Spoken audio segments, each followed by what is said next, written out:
आप सबको मेरा दिल की गहराइयों से नमस्कार।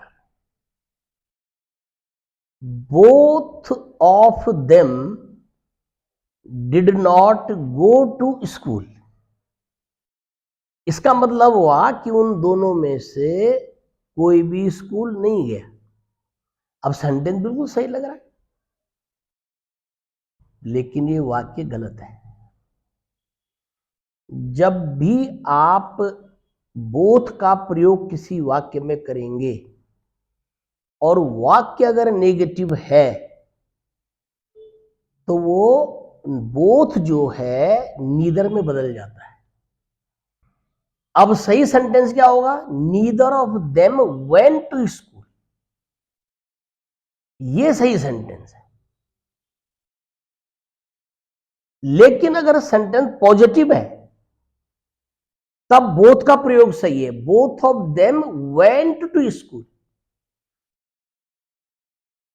Understood what I am saying? जो मैं बोल रहा हूं उसको समझने की कोशिश करिए। लेकिन अगर कहीं सेंटेंस ये लिखा हो कि neither of them went to school, अब सेंटेंस तो सही है इसलिए सही लिखा जाएगा। तो वहां अगर आप ये रूल पता नहीं है तो पता है आप क्या ट्रांसलेशन करेंगे? इसका क्या समझेंगे? इसका मतलब आप समझेंगे उनमें से कोई स्कूल नहीं गया। No no no no, neither of them का मतलब ही दो से है। दोनों में से कोई स्कूल नहीं गया। लेकिन इसमें तो दोनों लिख ही रखा है, नीदर लिखा हुआ है। इस बात को समझना है। हाँ, अगर आप दो से अधिक हैं तब आप नन ऑफ देम करेंगे। None of them went to school. उनमें से कोई भी स्कूल नहीं गया। अगर आप ये समझ रहे हैं तो फिर none of them went to school.